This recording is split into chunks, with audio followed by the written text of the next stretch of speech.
Thanks for joining us today. I'm going to be talking about supporting next generation HIV prevention options and how we can leverage JSI's experience in new product introduction. JSI has a long history in identifying and scaling up HIV prevention, diagnostics, and treatment. And we know that requires both supply and demand side interventions. And as part of our previous and current work, we help shape and grow markets to maximize coverage and introduce new HIV products to the market. So today I'm joined with Johnnie Amenyah, and I'll let Johnnie introduce himself in just a moment. Again, my name is Sean Maher. I'm a senior HIV advisor with JSI's HIV and Infectious Disease Center. So Johnnie, thanks for joining me today. Would you kick us off with a brief introduction of yourself and your work? Well, thank you. Thank you very much, Sean. My name is Johnnie Amenyah. As you mentioned, I'm also a senior technical advisor with JSI Center for Health Logistics. I have been with JSI for quite a while. My professional background is in the pharmacy. So I'm a pharmacist and a supply chain expert, and I've done a lot of project management in the more recent years. So I work with JSI Center for Health Logistics. We support our partners with technical assistance to see what's going on well and or not so well with their supply chains, and to implement transformational projects that will help improve the performance of supply chains. And some of the areas that we are focusing on a lot recently is building supply chains that are resilient, able to withstand the shocks and changes that come around, as we've all experienced in the past year and a half with COVID and what it did to supply chains. Excellent. And that's going to make a key part of our conversation. In addition to your work on USAID Deliver and USAID's supply chain management system, a CMS, and the Global Fund pooled procurement mechanism, I know you also have some experience in implementing and rolling out PrEP. So that's going to come into our conversation today. And when we talk about new HIV biomedical preventions, we're talking about things in the pipeline. So injectable PrEP, the dapivirine vaginal ring, among others. I think those are the two that are closest. And so from your experience, Johnnie, how can JSI support countries in scale up of new products? So in terms of supply chain management and forecasting, ordering, distribution, et cetera. Thanks for that question. It's a very deep question, because it's almost like, what have you been doing for the past 2 decades on projects like this? And that question kind of brings to mind the conversation that was happening around the world around 2003, 2004, when the question was being asked, can we introduce HIV treatment services in developing countries? There were no structures in place, there were no systems in place, there was no experience of doing it. But many people, and we all are testament to that, it's a yes, but you need to build the systems. And I remember one of the very favorable HIV PEPFAR world quotes is building the ship whilst we sail it. And it's been like that for many years. And as with all new product introductions, you cannot wait to have everything laid out perfectly before you bring it to market, but you have to continually move things towards the target where you want to be. So some of the ways that JSI can support countries with new product introduction is to do the very things that the basic things, forecast the requirement and analyze the existing policies and infrastructure and service delivery arrangements to make sure that you can put the new product through the existing channels. Most of the time, it's not a perfect fit.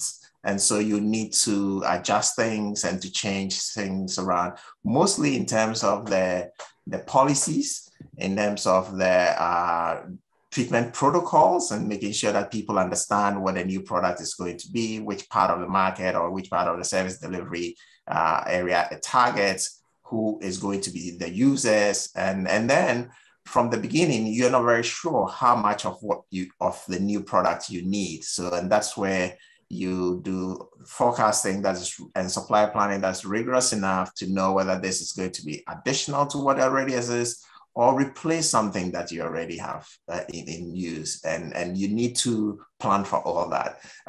If you want me to go into some very specific examples, I can share some of the lessons that we learned with new product introductions. Yeah, I think examples would be useful. But thinking that we've already built the ship, so to speak, and those systems that you mentioned in rolling out ARVs have been built. Can you provide those examples in the context of how can we leverage them? How can we leapfrog off of those learnings or mistakes into new products? Right. So no, thank you very much for that question. So when you are thinking of bringing a new product into the market or into the programs that we have, some of the very key questions is, one, is this product going to replace an existing product that you have? We all saw the transition from stavudine, D4T, as one of the treatment backbones in about 10 years ago. We saw the introduction of tenofovir into the programs. You need to make sure, and the other example that's also very interesting is when pediatric ARVs were being introduced.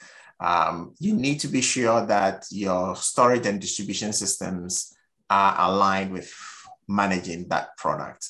Some of the new products might be thermolabel, temperature sensitive.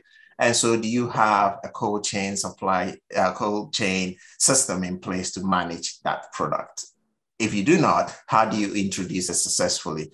The other thing is, if the new product is replacing an existing product, then you need to make sure that you avoid wastage by planning the transition from what is existing to what a new one is.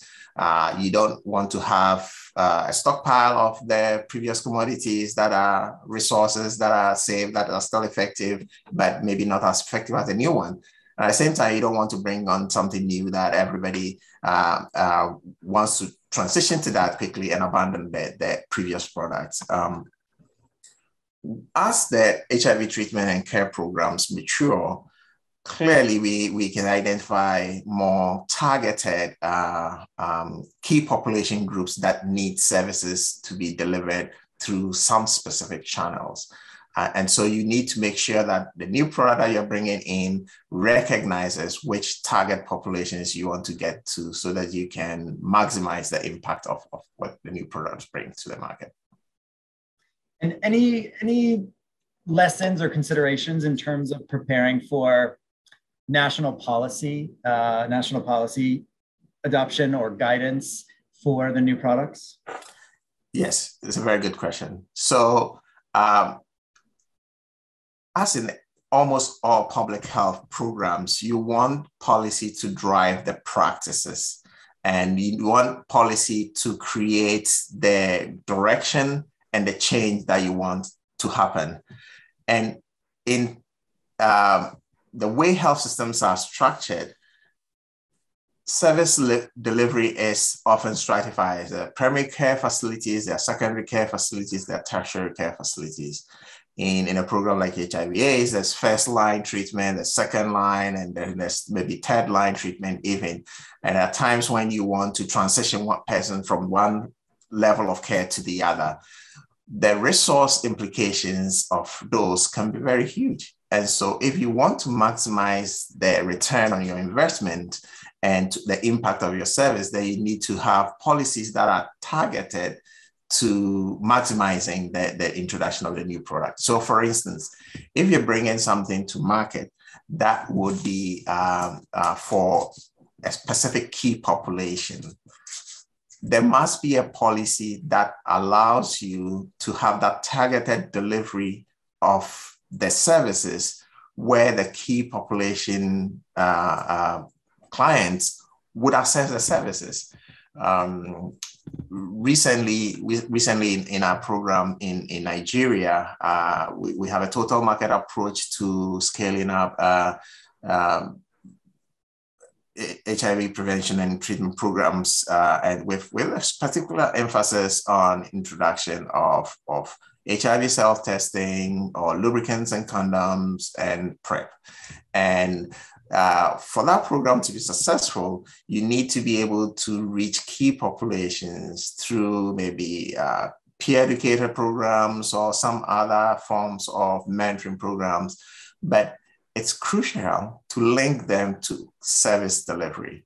So we work with other partners in the country providing service delivery through, you may have heard about the one-stop shops where key population can access testing and initiation of treatment services, or can access the commodities that they require.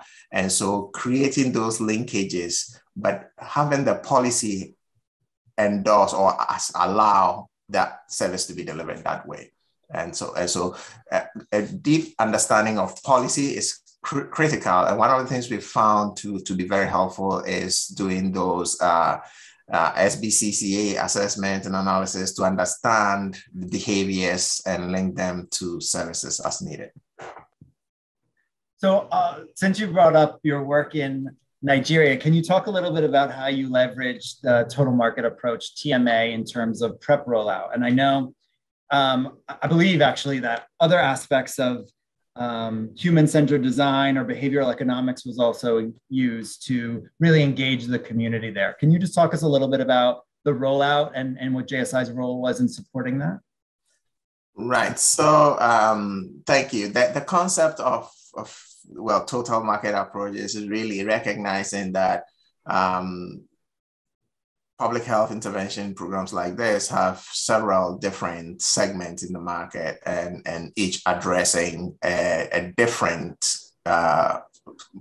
population or subpopulation as needed. So there's the pure commercial sector, there's the public sector, and then there's the public health facilities and private health facilities. And effective program delivery needs to leverage all these facets for its comparative advantage. What we've been working with the partners in Nigeria over a few years now is to understand the dynamics of the market. So we do what we call the market assessments to know what the market analysis is, collecting some market intelligence or data on volumes and brands of commodities or products and channels of distribution, and to make sure that service delivery recognizes the existence of these channels and leverages them for impact. So for most of the work that we did, again, because there's another partner that really focuses on the treatment part of it. So the PrEP part is not as big as the condoms and lubricants, but because of the relationship between these products, there's again, benefits that are leveraged across that. What we've done is to do, again, those market intelligence or market assessments, creating social media SBCC campaigns to create awareness and direct these to where service delivery is available, working with both providers and suppliers to understand the availability of products on the market, and sometimes even bringing suppliers and distributors together to make sure that suppliers know where to get access to these products, working with specific health sector provider populations like private pharmacies or community-based pharmacies, nurses, and patent medicines vendors, and linking these to distributors where necessary. So again, and with our peer educator campaigns and the social media campaigns, linking key population groups to where the products and services are available. And how about the community? How do we engage the end user, whether it's pharmacists themselves or the end product beneficiary? So so the end users are really through the social media campaigns or the peer educator groups that we've developed, working with key population groups, each of whom have kind of mentoring programs embedded in there, and through that linkages to services, and even when necessary, having somebody from the peer group accompany a new user to the point of service. Great, thanks. And lastly, from your work in Nigeria, what do you think the Federal Ministry of Health is most excited about in terms of new biomedical prevention products? Is there a buzz about, CAB-LA or DVR as it rolls out? Are they looking at the other products like DPP or even injectable treatment? In my last conversation, I think that over the past few weeks, I haven't been as closely involved with the introduction of these products in Nigeria as I've been in the past. But I think that one of the products that is creating a lot of the community is very expectant about is the long-acting CAB products, cabotegravir, long-acting products for HIV scare. And so there's a lot of interest in seeing how these would be brought to market. Great. I think Nigeria often acts as a bellwether, an early adopter for parts of Africa. So I think they will likely be among the first to move. Correct. And the introduction of these, and so just to add a little bit more to that, in my experience, what helps with this is working through the care and treatment working groups to build the understanding and the value in these new products even before it gets to market, and sharing their experiences that we've had from introducing other products through these care and treatment working groups is a very good way of making sure that policy can lead the way to smooth new product introductions. Got it. Thanks. So Johnny, so far we've talked a lot about support to countries. Can we switch our focus to discuss a little bit of the support to the supplier, whether it's the pharmaceutical companies? You know, for example, I'm thinking of the PFSCM contract with Gilead, who's led the procurement and distribution of PrEP for DREAMS activities. Can you talk a little bit about JSI's role there and anything that we've learned? Yes, so JSI has done a lot of work with suppliers or the manufacturers seeking entry into new markets. A number of the time, what these commercial private sector manufacturers or suppliers lack is an understanding of the local environment, of the local regulations, what are the policies and how to navigate these policies, registration of new products and introducing it into the market. And so with our work in a lot of the market shaping and market dynamics area of JSI's work, we are able to support these manufacturers to understand what the potential bottlenecks are and how to navigate local policy and regulatory requirements as needed to bring new products to the market. With some manufacturers, we have worked with them to help forecast what the requirement is for the new product in the country, to help do their supply planning in terms of how much to bring into the country at what time, to map out the distribution arrangements from the central level to the service delivery points, and very often to understand what the use is. So to help develop some key performance indicators that help them measure availability at a point of service and stocking according to plan, and making sure that the product is getting down to where they want it to go, where it's targeted enough to address the need that's in the market.